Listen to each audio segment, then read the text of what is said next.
بسم الله الرحمن الرحيم. الحمد لله والصلاة والسلام على رسول الله وعلى آله وصحبه أجمعين. قدونك لبدا أقل برلمانك رئيس وزراء كحيينك حبنها قلها حكومة يحبنها لبدا أقل برلمانك علماء شرفت له مدحda dhaqanka sharafta leh ganacsatadeena qiimaha badan saraakiisha dhammaan hay'adaha kala duwan ee dawladda ka soo qaybgalayaasha marti sharafta dhammaantiin waxaan filayaa shacabkii iyo dawladdii Soomaaliyeed caawa laguma kala maqnaa qof walba mansabka iyo magaca uu meesha ku fadhiyaan ku salaamaya. Assalaamu calaykum waraxmatullaahi wabarakaatuh. salaan kadib waxaan ku faraxsanahay aniga oo ah ra'iisul wasaaraha xukuumadda Jamhuuriyadda Federaalka ee Soomaaliya in aan hortiina taagnahay caawa si aan idinla wadaago guusha weyn ee aan ku guuleysanay caawa oo ay taariikhdu tahay 13 December 2023 sida si wada jir ah inagoo soo hoynay guul isla markaana laynaga cafiyay dayn muddo dheer korka inaga saareed. caawa waa habeen weyn, caawa waa habeen ku suntan guul Soomaaliyeed, caawa waa habeen aan ka madax bannaanaanay dayn sanado badan culays inagu haysay. caawa waa habeen bilow ah in qaab cusub ay inoola dhaqmaan dunida inteeda kale. caawa waa habeen guuleed oo taariikhi ah, waa habeen inooga dhigan habeenkii calankeenna cawaale ciideena laga taagay oo kale. waa habeen ku calaamadaysan midnimo iyo wadajir Soomaaliyeed. guushani waa mid qof walba oo Soomaali ah gaaray, dawlad qof ama hay'ad gaar uma aha. waa guul jiilkeena soo socda ay inaga dhaxli doonaan. waa guul ku timid qori isu dhiib iyo dhaxal reeb. waxaan leeyahay hambalyo hambalyo hambalyo. waxaan u hambalyeynayaa guud ahaan ummadda Soomaaliyeed meel kasta oo ay joogaan dal iyo dibad, yar iyo weyn, lab iyo dhadig. waxaan u hambalyeynayaa xukuumadihii dawladihii Soomaaliyeed ee is soo xigxigay ee ka soo shaqeeyay bilowgii hawshan. waxaan u hambalyeynayaa baarlamaanadeenii kala dambeeyay. waxaan u hambalyeynayaa mas-uuliyiinta Soomaaliyeed ee kala duwan oo uu ugu weyn yahay madaxweyne xasan sheekh maxamuud oo nasiib u yeeshay inuu bilaabo maantana soo gabagabeeyo geedi socodka dayn cafiska.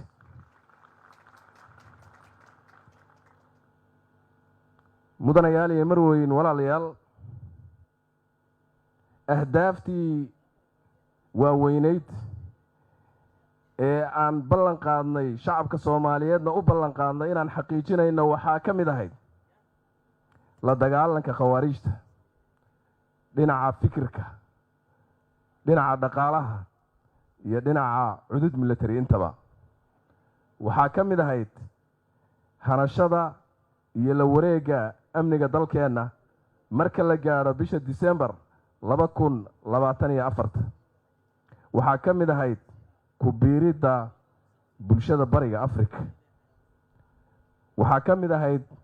qaadidda cunaqabataynta hubka ee muddada dheer ina saareyd laga soo bilaabo 1992 iyadoo noqotay cunaqabatayntii ugu dheerayd abid ee jamciyadda qurumaha ka dhaxaysa ay dal saarto. waxaa ka mid ahaa dayn cafinta oo ah guul taariikhi ah, taas oo ah sababta aan caawa halkan ugu wada dabaaldegayn. waxaan xaqiijinnay inta badan himilooyinkaas waaweyn, waxaase inoo dhiman oo aan dhowaan xaqiijin doonnaa idam ilaahi xoraynta qaybaha ka dhiman dalkeenna, la wareegidda iyo hanashada amniga dalka marka la gaadho insha allah dabayaaqada sanadka soo socda, dhammaystirka dastuurka dalka oo aan marti uga nahay golayaasheenna xeer dejinta.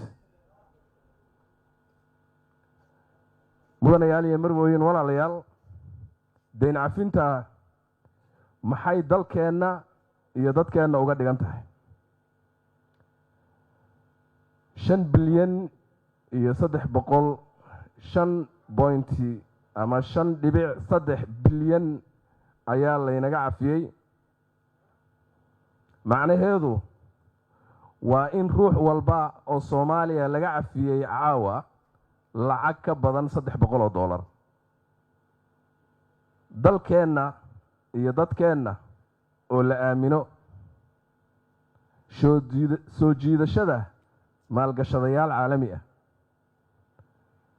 waxaan ka baxnay liiska waddamada qaamaysan,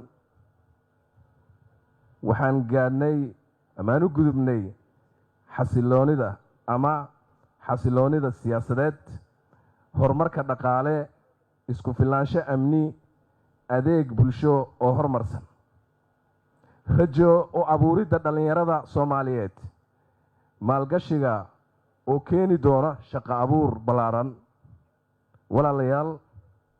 laga bilaabo caawa ballanteennu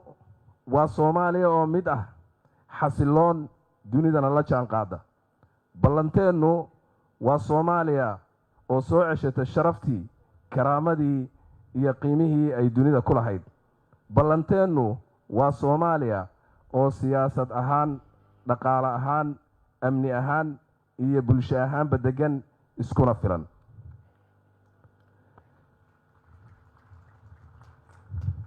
waxaa mahadoo dhan iska leh allah subxaanahu wa tacaala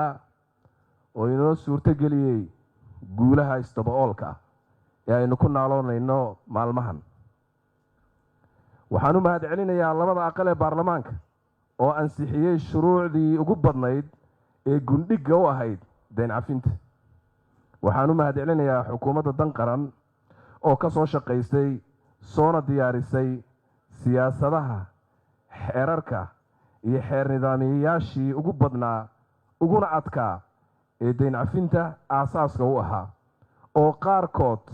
la marin waayey in ka badan 9 sano. waxaan u mahad celinayaa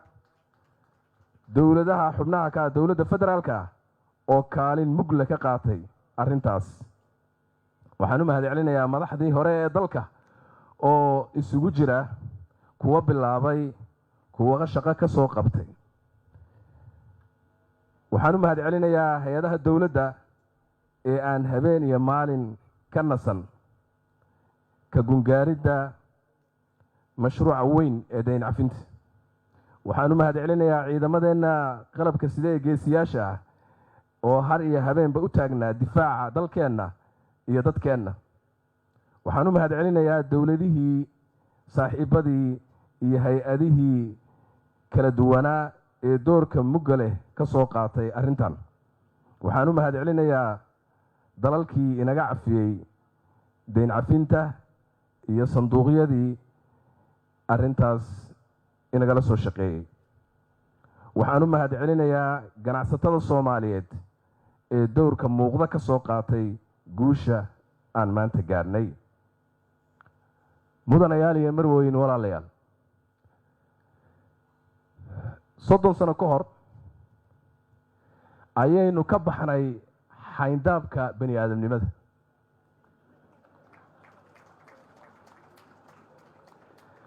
taasoo keentay in bani aadamkii ay iskaga keen xidhaan sida juuj wamaajuug derbi adag oo aan laga gudbi karin. waxaa la yidhi cunaqabatayn hubka harta inaga saara, waxaa la yidhi baasaboorkooda ha aqbalina, waxaa la yidhi inaga ilaaliya.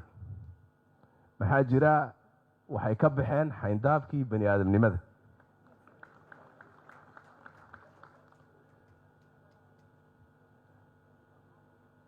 inaan bani aadamnimada ku soo noqonno waxay u baahatay inaan soo buuxinno shuruudo badan, waxay u baahatay inaan soo qabanno shaqo badan, oo aan soo qaadanno certificate ah inaan nahay bani aadam.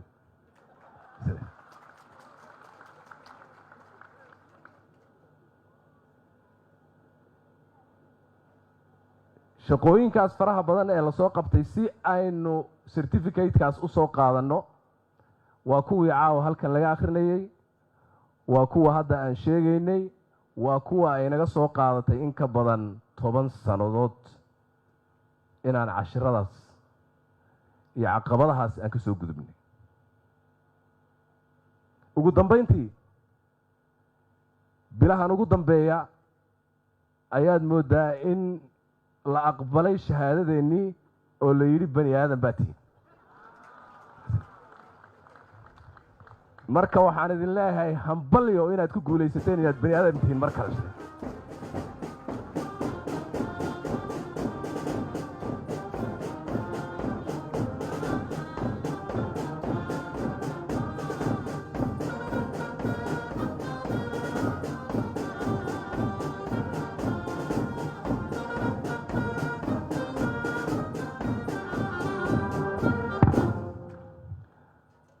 laba kun iyo 11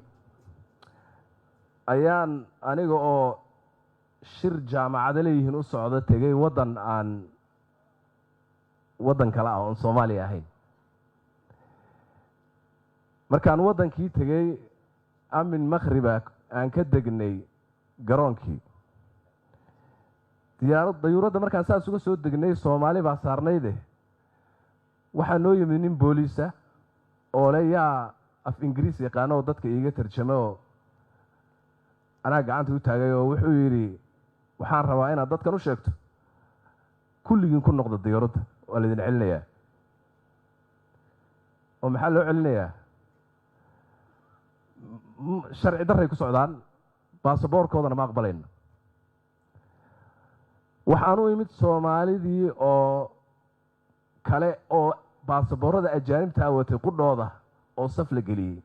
waxaan xusuustaa nin saaxiibkay oo aan waqti dhow un saaxiibnay oo runtii aada u jeclahay oo reer UK ah oo ganacsado weyn ah, ganacsatada Soomaaliya ugu weyn ah, oo qudhiisa meel cidla la joojiyey Soomaalinimo darteed oo baasaboorkiisa xataa laga diidan yahay. marka dadka waxaa la leeyahay qof meeshan degan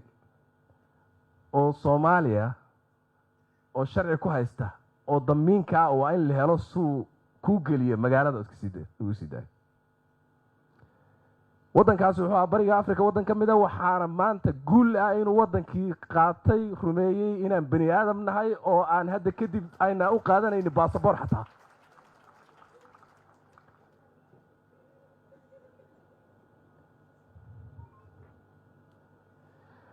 marka inaad bani aadamnimada ka baxdo ma aha inaad Soomaalinimada ka baxday, laakiin qawaaniintii ay ku wada noolaayeen bani aadamka casrigan ku nool markaad ka dhex baxdo bani aadamnimadaad ka baxaysaa. marka waxaynu ku soo noqonnay caawa si rasmi ah bani aadamnimadii. marka hambalyo inaan bani aadam nahay.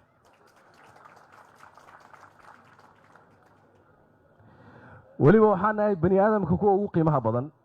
waxaan nahay Soomaali, waxaan nahay muslimiin. mar haddaan ku soo noqonnay bani aadamnimada waxaan caalamka uga mahad celinaynaa in dabaradii adkaa iyo derbiyadii adadkaa ee iskaga kaaya qufuleen ee iskaga kaaya dayreen inay naga fureen, waxa inagu haray ee dabaraaca waa waxaynu inagu gacmaheena iskaga furi karno marka kuwii caalamku inagu hayay ee inagu xiray dabaradii uu inaga furay kuwa inagu aan isku hayno Soomaaliya ma iska furnaa baarlamaanku inaga furo waxaan rabaa meeshaan inaan ka xuso wax kasta oo guul ah oo la gaaro oo dal gaaro oo ummad gaarto waxaa aas-aas u ah saldhig u ah hal shay wactasimuu bixabli illaahi jamiican walaa tafaraquu midnimo deganaansho xasilooni guulaha aan maanta gaadhnay waxaa ugu weyn sababaha aan ku gaadhnay xasilooni siyaasadeed muddadii aan soo joognay inuu waddankan ka jiro taasaa keentay inaan tallaabsanno in xukuumaddu shuruuc keento baarlamaanku si sharaf loo ansixiyo madaxweynuhu soo saxiixo isqabsi uusan jirin dagaal uusan jirin iska luulasho uusan jirin si smoothly ah saaxiibtinimo ah in lagu wada shaqeeyo taas ayaa sabab u ah guul kasta oon gaadhin oon ku tallaabsannay taasaa sabab u ah in muddo 1 sano iyo 3 bilood gudahooda ay xukuumaddani xaqiijisay wax horey loo xaqiijin waayey oo mustaxiilaadka ka mid ah waxaan hubaa haddii aan muddo saas ku soconno Soomaaliya oon xasiloonidaa siyaasadeed aan ku soconno dalkeennu hadda bini aadan baynu noqonay wixii hadda ka dambeeya waxaynu u gudbaynaa horumar iyo dhaqaale iyo sharaf iyo karaamo iyo cizi ayaynu u gudbaynaa waxaan mar kale ku soo celinayaa oo ku celinayaa dadka Soomaaliyeed aan leeyahay midnimadu waa waajib waxaa waajibna waa inaynu dabarka iska furno inagu dabarka qabyaaladda inaan iska furno ka musuqmaasuqa inaan iska furno ka kala qaybsanaanta inaan iska furno ka khawaarijta inaan iska furno dabarada inagu aan isku hayno aan iska furno kii caalamku wixii ay inagu hayeen oo dhan way naga fureen marka inaga la inaga rabaa kaan isku hayno inaan iska furno waxaan ku soo gabagabeynayaa caawa waa habeen farxadeed waa habeen runtii ilaahay lagu shukriyo إلهي بانكو شكرنا سبحانه وتعالى لئن شكرتم لأزيدنكم ولئن كفرتم إن عذابي لشديد سوماليي إلهي بانكو شكرنا إلهي نقض القاضي عليسك انت عليك دولة مركان يراني لغا صوب بالله إله دولتين يكدو انت دينتي لقادنا اي يرهبا دي دول صارنيت يجناح يسي دول صارنا ayaa caalamku markaan shuruudihii ka soo baxnay markay arkeen saan idin sheegay inaynu awood u leenahay inaan shaqadan qabsanno ayay ayaguna inagu abaal mariyeen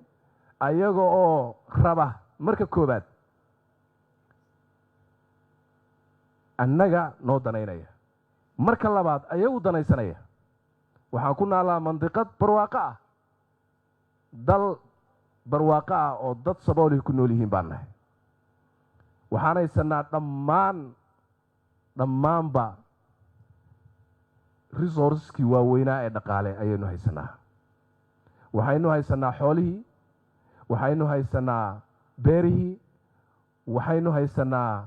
baddii ugu dheerarka badneed Africa oo khayraad oo dhan ka buuxo waxaynu haysanaa natural resourcekii hadday noqoto dahabkii iyo mineralkii iyo shidaalkii iyo intaba waynu haysanaa intaa waxaa ilaahay subxaanahu wa tacaala kale oo inoo sii dheeraysiiyey inaan nahay hal dad oo muslimiin ah oo hal diin aaminsan oo islaam ah oo hal qiblad u tukada oo hal madhab ah oo shaafici ah aqlabkeennu oo isku midab ah oo isku af ah oo walaalo ah oo wada dhashay oo sabab habay yaraate ay isku laayaan oo isku dilaan oo isu khilaafaan oo isku gowrgowracaan aysan jirin marka waxaynu u dhigannahay إلهي وحو إنو سميي ودمودا ربي سبحانه وتعالى إن لينغف ليي مرحدي انتا لينسي ودولكي لينو بوحيي oo laynoo qurxiyey oo innagii isku family laynaga dhigay oo dad firfircooni iyo nolol ilaahayna siiyey iyo caqligeed waxay ahayd ilaahay subxaanahu wa tacaala in aan ku shukrino la in shakartum oo ileen ilaahay wuxuu yidhi dhulka camira inaan dhulka camirno oo aan muujinno sida uu sheekh cali ku furfuray dalkeenu inuu noqdo dal loo yimaado yujbaa ilayhi thamaraatu kulli shay oo meeshan la yimaado oo dadkoo dhan adduunku la yidhaahdo nabadii wataa isu ekaanshihii wataa waa hal dad calaamadihii laysku khilaafi jiray oo dhan iyo wixii lagu kala hadday diin tahay hadday midab tahay hadday kala qaybsanaan kala tahay midnaba ma lihin wixii baa waxaan u bedelay haddaan Soomaali nahay inaan nicmadii ilaahay ku kufrino oo aan ku shukrin weyno oon dalka meeshaan ka dhisi lahayn aan dumino oo meeshaan walaala ka ahayn aan isdillo oo meeshii aan sharaf iyo karaamo ku noolaan lahayn dulli iyo ihaano inaan ku noolaano innagaa isugu wacan maantana innagiibaa ka soo noqonnay oo shaqaysanayna oo maanta heerkaas soo gaadhnay marka caawa habeen guuleed waan ku faraxsanahay isma lahayn sanad iyo bar ka hor markaan meesha ku cusbaa durbadiiba guulaha sidanaa la gaarayaa runtii isma lahayn laakiin intaan filayay in ka weyn ayaa ii muuqata ha yeeshee weli dhaliilaa jira weli waxaan tuhunsanahay xoog badan baan isku tuhunsannahay oo aan aaminsanahay caqligeenna iyo maskaxdeenna iyo xoogga inugu jira haddaan adeegsanayno inaan maanta meeshaan joogna ka badan sii fadhi lahayn waayo waxa inoo xaqiiqoobay inta badan waa wixii dunida inagala dhexeeyey laakiin wixii aynu inagu gaarka u lahayn weli far baa ku godan waxaan codsanayaa guud ahaan shacabka Soomaaliyeed ka codsanayaa inaan iska ilowno wixii hore waxaan codsanayaa guud ahaan shacabka Soomaaliyeed ka codsanayaa inaan safxad cusub furanno ilaahay aan la furanno safxad cad oo toobadkeen ah innaga dhexdeennana aynu go'aan gaadhno inaynu ummad noqonno u qalanta nimcada ilaahayna siiyey subxaanahu wa tacaala waxaan kusoo gabagabeynayaa hambalyo aad baan u faraxsanahay inayna dheeraanin waxaan leeyahay kulligiin farxa caawa inaad wada faraxdaan kulligiinna ilaahay ku shukridaan waajib bay idinku tahay culayskii ilaahay baa naga rogay alxamdu lilaahi rabbi alcaalamiin baan leenahay wassalaamu calaykum waraxmat ullaahi wabarakaatu calaykum salaam ra-iisul wasaare aad baa u mahadsan tahay ha naga tegin adiga iyo waxaan jecelnahay gudoomiyaha